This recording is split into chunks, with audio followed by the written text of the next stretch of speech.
nós gostaríamos de falar. O Paulo até me perguntou, vamos falar sobre a reunião mediúnica? Eu tinha dito para ele, né? Pensar, vamos falar assim, sem não falar, mas vamos só. Pô, é a reunião mediúnica. Quem trabalha em reunião mediúnica aqui?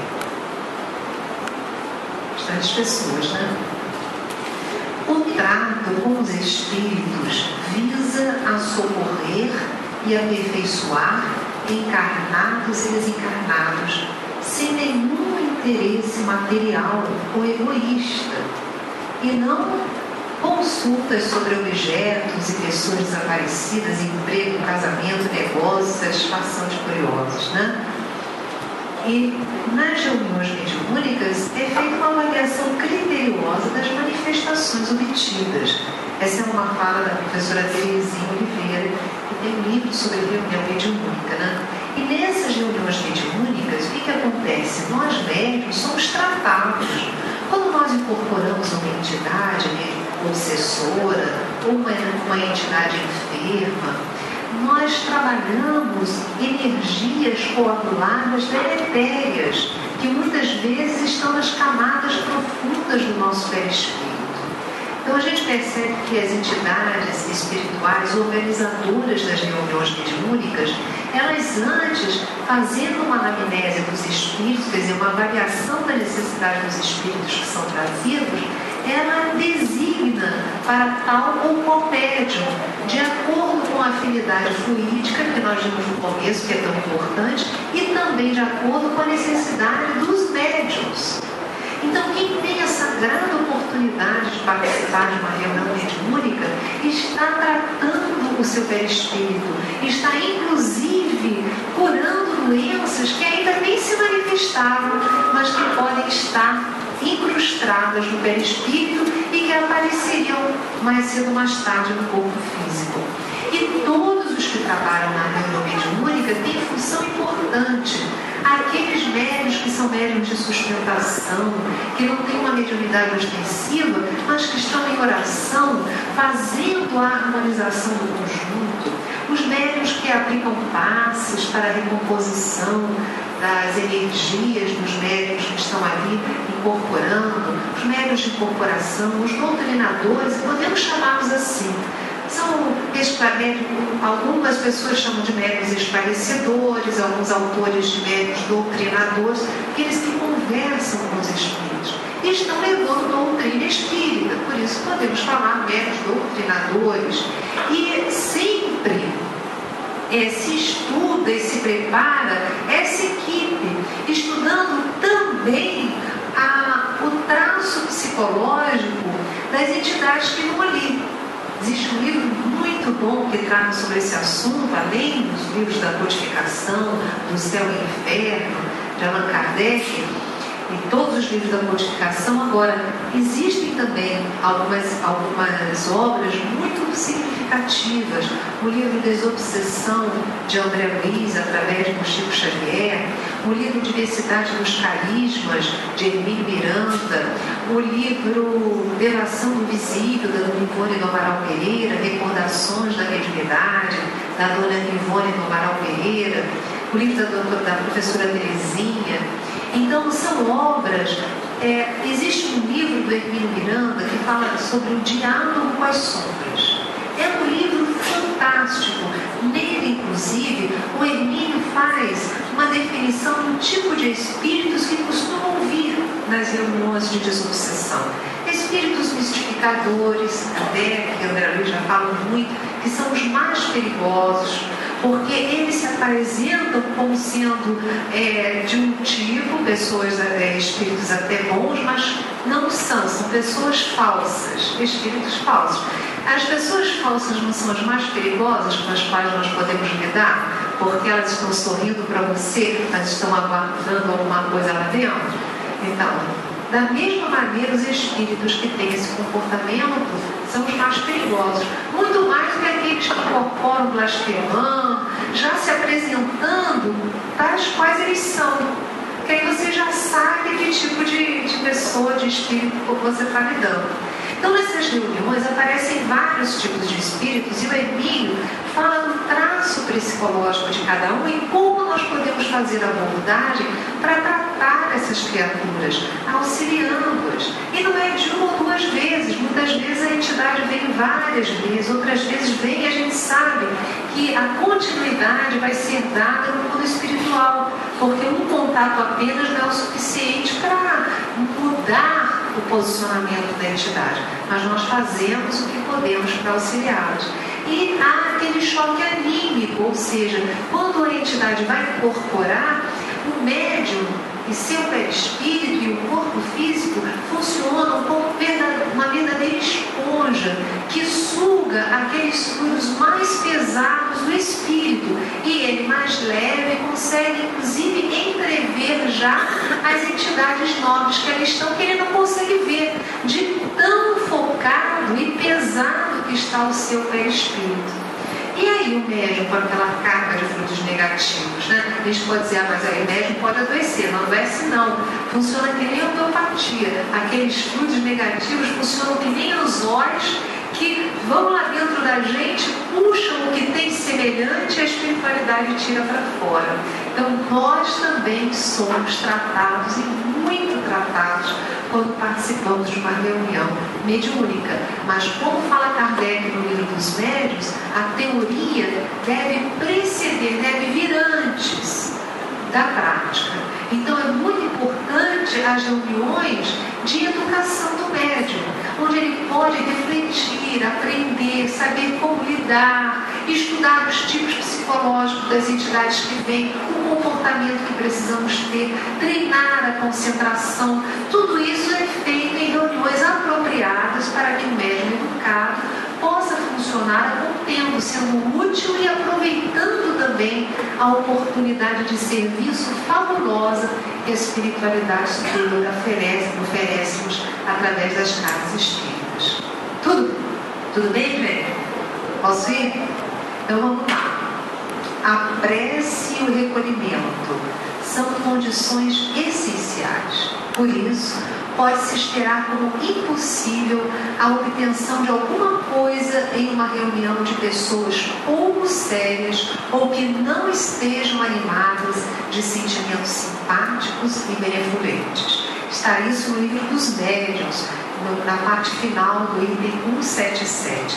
Vejam que Kardec, nesta obra, no Livro dos Médiuns, reúne toda a parte prática da doutrina espírita. Enquanto que o Livro dos Espíritos condensa toda a parte filosófica, o Livro dos Médiuns aprofunda a questão da relação com o mundo espiritual e as técnicas que nós precisamos utilizar para bem realizar com segurança esse intercâmbio, porque o intercâmbio com os espíritos é maravilhoso. Se são luminosos, nós aproveitamos. Se são espíritos necessitados, nós tiramos grandes ensinamentos também para nós, porque eles já estão no mundo espiritual para onde nós vamos. Então são sempre reuniões úteis se são feitas por aqueles que já estudaram. É lógico que ninguém é doutor de doutrina espírita. A gente vai aprendendo também à medida que vai participando dessas reuniões. Mas a educação do médium é fundamental. Vejam bem, a gente nem está dizendo educação da mediunidade, a gente está dizendo médium, porque no fundo estamos educando e preparando o médium para o exercício pleno dos seus potenciais mediúnicos. Agora, essa vai ser a última, tá, gente? Depois a gente vai para a parte final, que é a mediunidade com Jesus. Esse capítulo eu vou pedir para que vocês anotem aí, para que vocês leiam. Esse capítulo é da Gênese. Vira e mexe, a gente precisa reler esse capítulo. Esse é o capítulo 14, que trata dos fluidos. Vocês já pensaram? Tem espíritos que chegam na reunião mediúnica portando túnicas, segurando objetos. Da onde eles tiraram? Que fábrica que tem de tecido no plano espiritual? Já pensaram nisso? Eu tive, quando era jovem, assim com 16 anos, faz pouco tempo, ver os espíritos eu sempre via desde pequenininha, já estava habituada, mas eu nunca tinha tido um desdobramento. E com 16 anos eu saí do meu corpo físico com total consciência. olhando para o meu corpo dormindo, eu levei um choque. E a primeira coisa que eu fiz foi apalpar. Levei um susto, comecei a me apalpar e a minha mão não vazou não, eu me apalpei, eu estava quentinha, sentindo o corpo.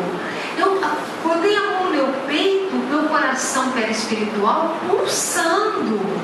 Eu botei a mão no meu cabelo e eu tinha cabelo. Ainda bem, né? E o que mais me deixou apalermada é que eu toquei no tecido da minha camisola. Eu me lembro até hoje, era de bolinha vermelha, e eu olhei aquela camisola assim, e eu olhei para o meu corpo com a mesma camisola. Gente, o que é isso? Eu levei um susto, fiz uma prece, Jesus, Jesus, Jesus, acordei, voltei.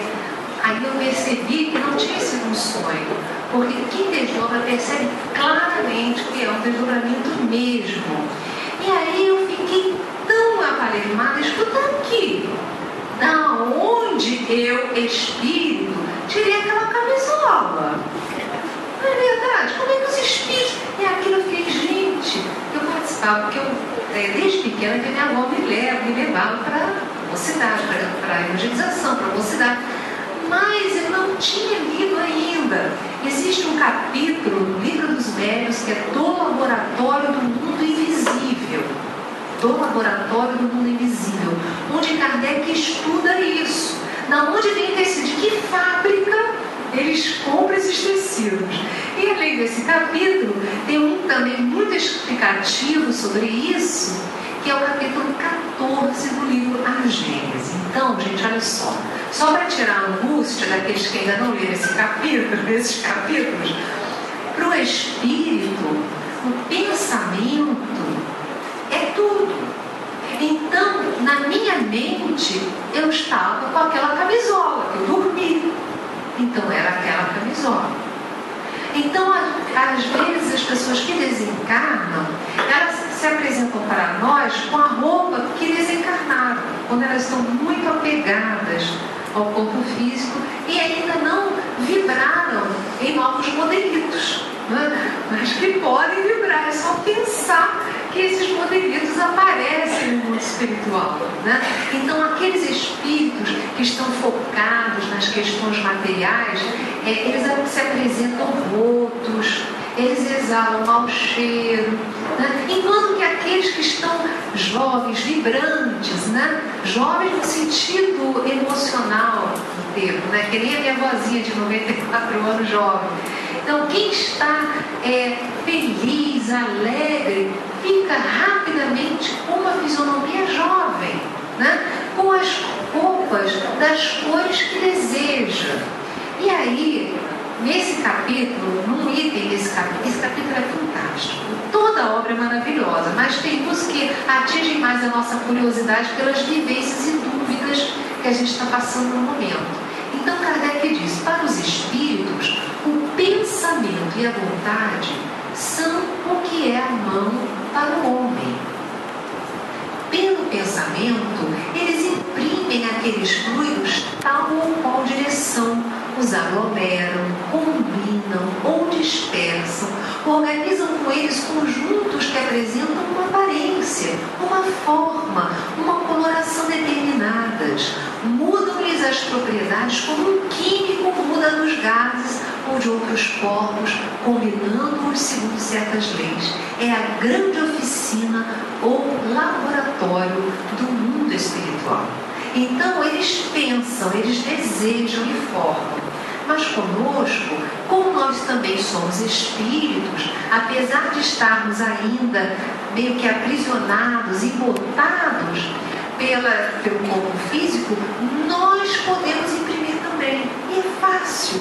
Quando a gente começa a pensar numa coisa boa, a imaginar Jesus numa praia, o aroma, a nossa fisionomia muda, o nosso campo áureo se ilumina. Quando nós estamos orando no nosso quarto de dormir, sentados à cama, e nós visualizamos uma luz vindo do alto, vinda, envolvendo a nossa cama, e pedimos a Deus para que dê ao fluido que ali está o tom de repouso, de refazimento e de cura para para os nossos corpos, isso acontece. Ao virmos ali, nos levantamos com mais bom ânimo, com mais lucidez. Então, isso são poderes que nós temos que nós não utilizamos, não aprendemos a utilizar isso. Então, quando nós levantamos de manhã bem cedo, o nosso corpo, a nossa mente ainda está meio lá e meio cá, nós pensamos: Deus, muito obrigada pela tua presença em mim. Que essas energias me façam a cada dia mais saudável, mais lúcido, mais pleno de vida. Nós estamos nos impregnando desses fluidos e estamos dando um tom ao nosso cosmos. É preciso pegarmos as amarras da nossa existência, desejarmos o bem e nos impregnarmos com o bem. E através da nossa mente, que é o nosso instrumento primordial, nós conseguimos grandes realizações. Daí a Luzia Martins e outros companheiros que falam sobre a meditação, as curas que tiveram de problemas orgânicos muito grandes. Estava aí o Paulo me relatando também, pela fé, pela visualização, pela busca dessas energias, dessas potências divinas que nós trazemos em nós. Tudo para mim, vamos. O que eu falo? Tá bom, antes. Porque eu falo muito, né, gente? Vocês vão me perdoar. Mas então temos que pular algumas coisas. Como viver de acordo com os ensinamentos de Jesus? Essa é a grande tônica da mediunidade e a grande tônica da nossa vida. Antes de mais nada, é procurarmos o Evangelho, lermos. Porque não adianta querer viver de acordo com os ensinamentos de Jesus se a gente não conhece os ensinamentos de Jesus. Então, nós estamos muito habituados a outras leituras, estamos imersos numa cultura muito diferente daquilo que Jesus nos expõe, não é verdade? Olha só, gente, Paulo de Tarso, na estrada de Damasco, fez aquela revolução quando viu Cristo. Ele era um grande orador, ele era de uma cultura singular para aquela etapa, lá daquela época. Ele era um doutor da lei. Mas quando ele se reformou ao cristianismo, quando ele mudou, ele não conseguia fazer uma palestra.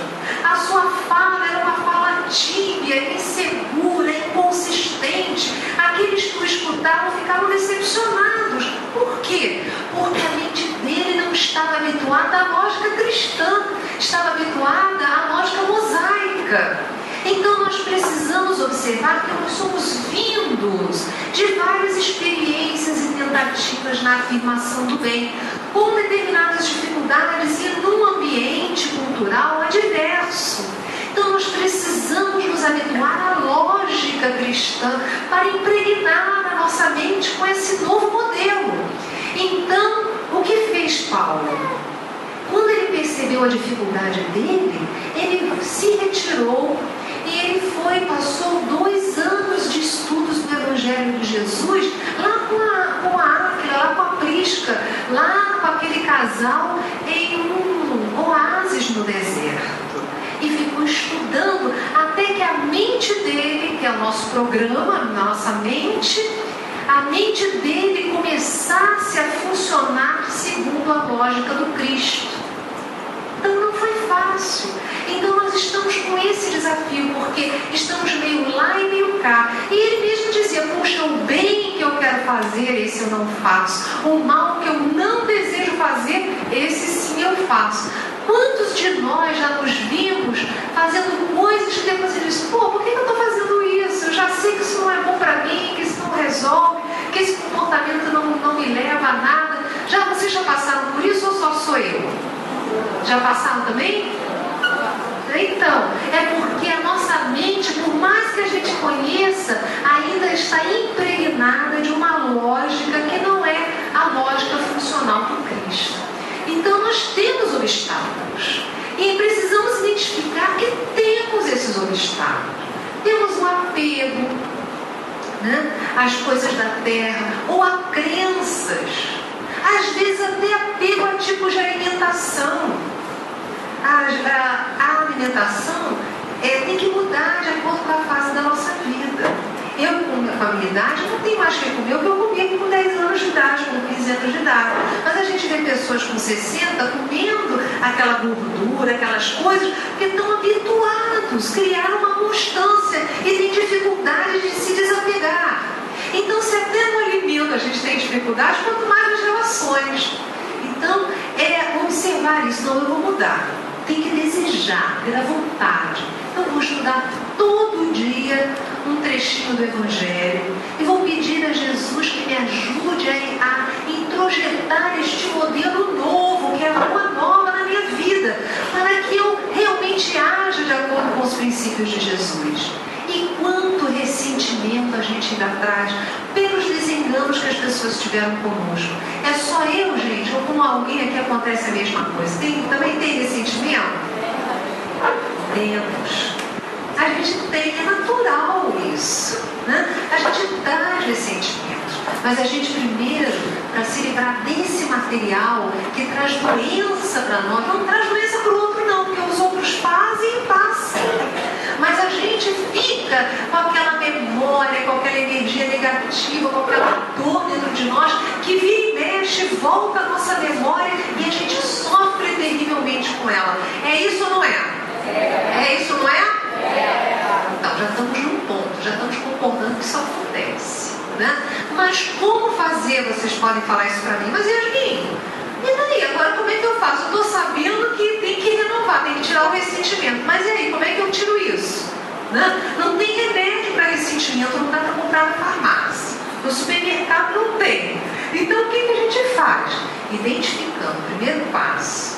Olha, aquilo que eu passei há 20 anos atrás ainda me traz marcas. Ou aquilo que a pessoa me fez naquela ocasião, eu estou ressentida.